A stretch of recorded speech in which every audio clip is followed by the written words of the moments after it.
ओम नमो भगवते वासुदेवाय। जया एकादशी की व्रत कथा।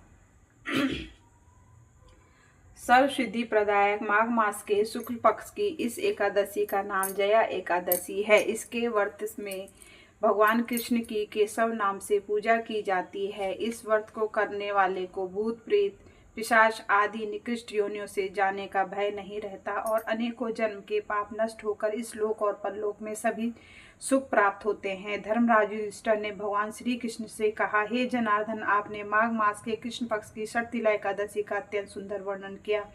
अब आप कृपा करके माघ शुक्ल एकादशी का क्या नाम है, व्रत की विधि और उस दिन कौन से देवता का पूजन किया जाता है, विस्तार पूर्वक कहिए।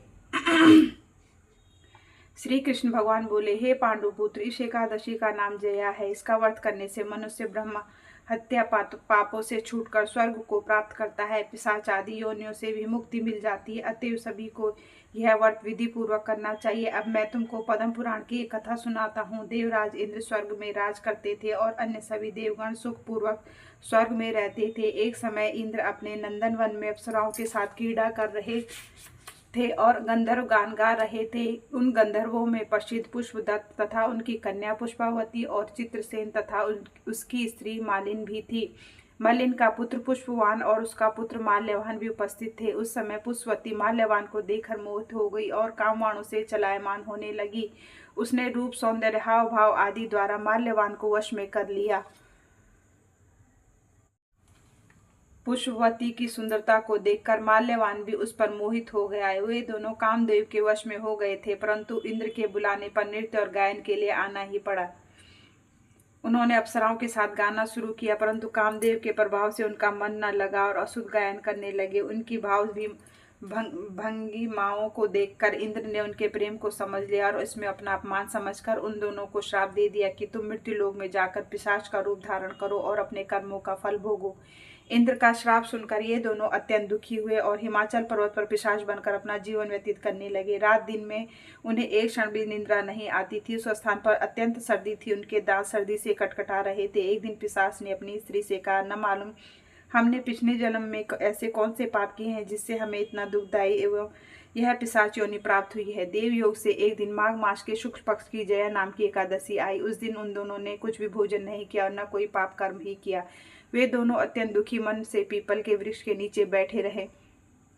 जब सूर्य नारायण अस्ताचल को चले गए तब रात्रि भर उन दोनों को सर्दी के कारण निंद्रा भी नहीं आई। दूसरे दिन प्रातः काल होते ही उस व्रत और रात्रि जागरण के प्रभाव से उनकी पिशाच देह छूट गई और अत्यंत सुंदर वस्त्रों तथा आभूषणों से अलंकृत होकर दोनों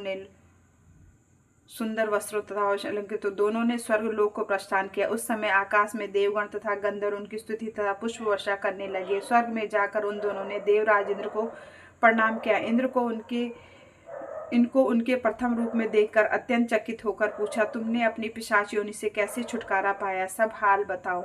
यह सुनकर माल्यवान बोले, हे देवेंद्र, भगवान विष्णु की कृपा और जया एकादशी के व्रत के प्रभाव से हमारी पिशाच देह छूटी है।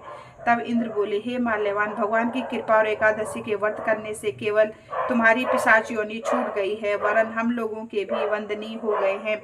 भगवान विष्णु और शिव के भक्त हम लोगों के लिए भी वंदनीय हैं, अतः आपको धन्य है। अब आप पुष्पावती के साथ जाकर विहार करो। श्री कृष्ण ने अंत में कहा, हे राजा युधिष्ठिर, इस जया एकादशी के व्रत से पूरी बुरी योनि छूट जाती है। फिर मनुष्य ने इस एकादशी का व्रत किया है, उसने मानो यक्ष, जप, दान आदि सभी पुण्य कार्य कर लिए। जो मनुष्य जया एकादशी का व्रत करते हैं वे अवश्य ही 1000 वर्ष तक स्वर्ग में निवास करते हैं। ओम नमो भगवते वासुदेवाय। कृष्णाय वासुदेवाय हरे परमात्मने प्रणतः क्लेशनाशाय गोविंदाय नमो नमः। ओम नमो भगवते वासुदेवाय। ओम नमो भगवते वासुदेवाय। जय श्री हरि।